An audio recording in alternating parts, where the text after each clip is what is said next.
graça e a paz do nosso Senhor Jesus Cristo, amém?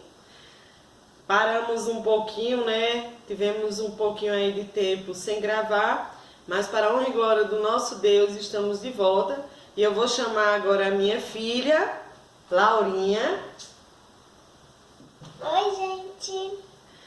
Porque hoje nós vamos dar continuidade em nome de Jesus para concluirmos este livro de 1 Samuel e estaremos hoje no capítulo 30. Vamos orar? Senhor Deus e Pai, te agradecemos por tudo, Deus, que tu tens feito em nossas vidas. Obrigada pela tua fidelidade, pela tua misericórdia, meu Deus, que se renova a cada manhã. Obrigado, Deus, por mais um dia. Obrigado, Senhor, por cada pessoa que está assistindo nesse momento.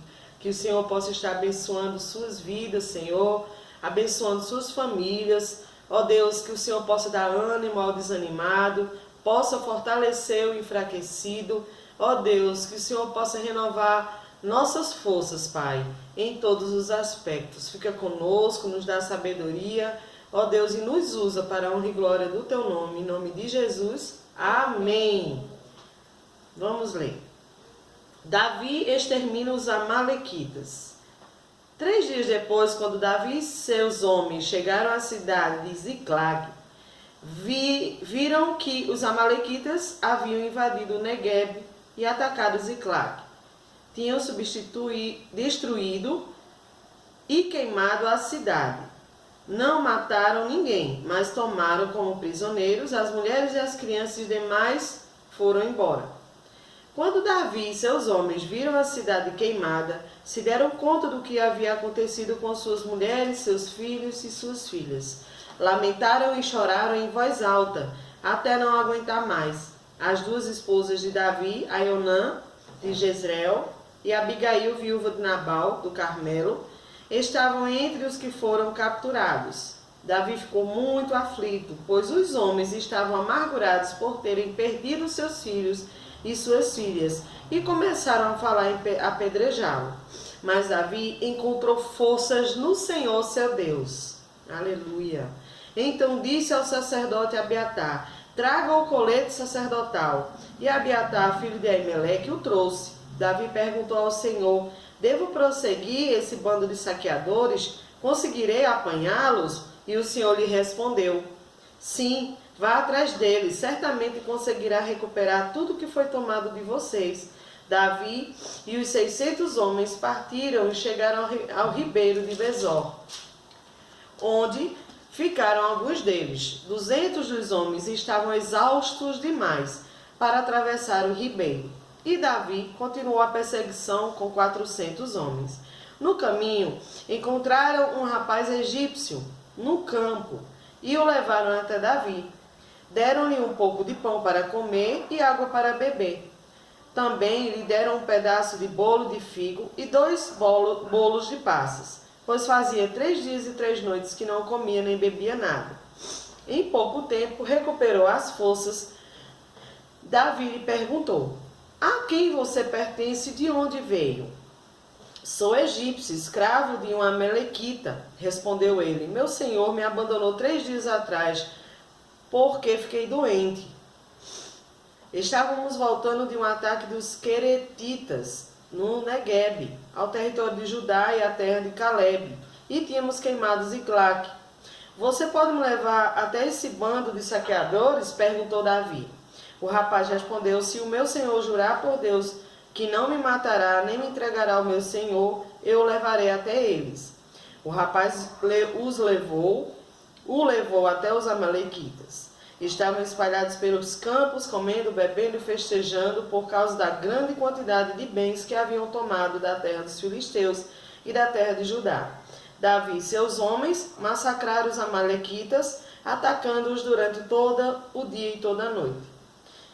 E todo o dia seguinte, até o entardecer. Nenhum deles escapou, exceto 400 rapazes que fugiram montados em camelos. Davi recuperou tudo o que os amalequitas haviam tomado e resgatou suas 2 esposas. Não faltava coisa alguma, nem pequena nem grande, nem filho nem filha, nem qualquer outra coisa que havia sido tomada. Davi trouxe tudo de volta. Também recuperou todos os rebanhos e os seus companheiros e levaram à frente os outros animais. Esse despojo pertence a Davi, disseram. Então Davi voltou aos ribeiros de Bessó, onde estavam os 200 homens que tinham sido deixados para trás, porque estavam exaustos demais para acompanhá-los. Saíram ao encontro de Davi e seus companheiros, e ele os cumprimentou com alegria. Contudo, os que tinham acompanhado Davi, havia alguns homens perversos que disseram: como eles não foram conosco, não devem receber nada dos despojos que recuperamos. Devolvam as esposas e filhos deles e mandem-os embora. Davi, porém, disse: não, meus irmãos, não sejam egoístas com aquilo que o Senhor nos deu. Ele nos guardou e nos ajudou a derrotar o bando de saqueadores que nos atacou. Quem lhes dará ouvidos quando falam desse modo? Dividiremos igualmente entre os que foram à batalha e os que guardaram a bagagem. A partir daquele dia, Davi fez disso um decreto e estatuto em Israel, e assim é até hoje. Quando Davi chegou a Ziclague, enviou parte dos despojos aos líderes de Judá, que eram seus amigos. Disse: eis um presente para vocês, tirados do inimigo do Senhor. Os presentes foram enviados ao povo das seguintes cidades: Betel, Ramote, do Negueb, Jati, Aroé, Zifimote, Estemoa, Racal, as cidades dos Jeramelititas e as cidades dos Quenitas, Ormá, Boraçã, Atasse, Hebron e todos os outros lugares por onde Davi e seus homens haviam passado. Amém? Amém. Que palavra abençoada, né, meus irmãos? Essa palavra nos remete a uma constituição, uma restituição de tudo aquilo que nos foi tirado. Isso serve para nosso aprendizado, né, Laura? Sim. Como muitas vezes nós perdemos muitas coisas. Não estou falando nem de bens materiais, como falar aqui. Mas nós perdemos muitas vezes nossa fé, nós perdemos muitas vezes a nossa felicidade, né, o nosso ânimo. E Deus restitui, Ele traz de volta a partir do momento que confiamos em nosso Deus. Né, Laura? E nós vimos aqui nesse capítulo que nós não podemos perder nossa fé, não é? E também fala de quê? Fala de, além de restituição, de não perder nossa fé, como Davi não perdeu, mesmo os israelitas ficaram tão atônitos, ficaram tão sem, né, quando viram suas esposas, seus filhos serem tomados, eles ficaram tão angustiados que eles mesmo queriam apedrejar o próprio Davi, porque eles ficaram desesperados. Então, nós podemos observar também que não devemos deixar de reconhecer o outro e valorizar as pessoas, porque vocês viram que, Laurinha, até naquele momento que ficaram 200 homens tomando conta, porque eles estavam muito cansados, eles ficaram tomando conta da bagagem, e os outros 400 foram com Davi para lutar e trazer de volta tudo que foi tomado deles. E o que foi que aconteceu? Não todos, mas alguns daqueles homens queriam que Davi não desse de volta também o que foi tirado deles, porque eles não quiseram ir para a luta. Mas eles não quiseram ir para a luta por quê? Porque estavam cansados, não é? Sim. Você quer falar algo, filha? Sim. Davi, como percebeu, ele foi lutar. E ele teve fé que ele iria conseguir. Mas não, ele foi lutar, mas ele foi lutar pelas coisas de bem dele. Porque ele não queria perder as coisas. Ele queria ter as coisas dele e não brigar o mal com o mal, mas o mal com o bem. E também, como vocês viram, Davi sempre tinha fé, sempre tinha Deus, sempre evangelizava e sempre confiava em Deus. Isso é o melhor caminho que ele seguiu até hoje, que foi seguir o caminho de Deus. Por quê? Ele é o caminho mais certo de todos. E devemos seguir também com fé e com e com o caminho certo e do caminho de Deus. Também, vocês já devem ter ouvido falar do princípio, e eles dois, Adão e Eva, eles comeram fruto que Deus falou que não era para comer, e eles fizeram com castigo. Já Davi, ele tá fazendo certo, e com certo, e Adão e Eva fez coisas que Deus não queria que fizessem. E eles escolheram errado, né? Porque nós temos o livre-arbítrio de escolher em fazermos o bem ou o mal, não é? E Davi foi fiel a Deus, e mesmo diante ele vendo aquela cidade toda queimada, quando ele chegou, todos os homens que tinham ido à guerra, eles viram que suas esposas e filhos não estavam mais lá, nem os seus despojos, né? Tudo que foi tomado, na verdade. E mesmo assim, Davi, mesmo todos querendo apedrejar Davi, né? Nós entendemos que ali foi um momento de desespero deles. Davi não perdeu as forças, ele praticou sua fé, né?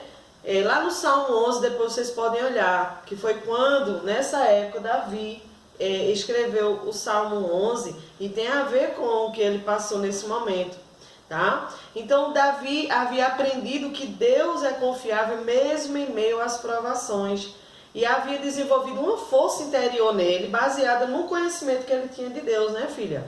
E o conhecimento de Deus é totalmente irrelevante se não for colocado em prática a nossa fé. Então, naquele momento mais grave, né? Porque Davi já tinha passado muitas lutas, mas aquele momento também era um momento de desespero, um momento, se ele não tivesse comunhão com o Senhor, se ele não conhecesse Deus tão intimamente, ele não teria conseguido forças para aquele momento. E ali, Davi se reanimou em seu Deus, né? E podemos observar que Davi, mesmo diante daquela situação, ele buscou forças, e que você também possa parar e que Deus possa trazer uma resposta para você. Às vezes estamos numa situação que a gente não sabe o que fazer. Nós devemos parar, nós devemos orar ao Senhor, e Ele vai nos dar uma direção. Porque nós também estamos passando por dificuldades. Eu passo por dificuldades. Você também deve passar por dificuldades. Porque na vida, na palavra dele, ele diz o quê? No mundo tereis aflições, mas tende bom ânimo, né? Pois ele venceu e nós também venceremos, né? Então lá, que Deus possa trazer uma resposta, uma direção, como Davi assim o fez. Ele buscou a Deus e Deus falou com ele. Lá nos versículos de 22 a 25, vocês podem observar isso, que Davi era um homem justo.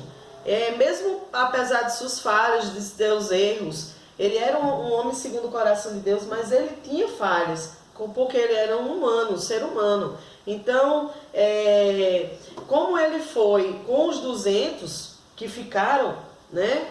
Ele guardou nas bagagens, porque eles estavam muito cansados, não tanto quanto os outros que foram para a luta. Mas ele usou ali de fidelidade, de amizade, né? E que devemos aprender com isso o quê? Que devemos valorizar as pessoas, por menor que seja a sua atividade, não é, Laura? Sim. E também, Davi é uma das pessoas que aparecem muito na Bíblia, e um dos que mais ensinam as pessoas. Porque ele ter fé, né, filha? Ele ensina várias coisas a pessoa. Ele está em Salmos, está em Samuel. Dentre outros livros, né? Tanto do Novo como no Antigo Testamento. Isso. Muito bom isso. E tanto é que ele dividiu os despojos. Os despojos quer dizer o que eles conseguiram de volta materialmente, que foi roubado, como os filhos, as filhas, as mulheres. Eles trouxeram tudo, glória a Deus, pela reconstituição.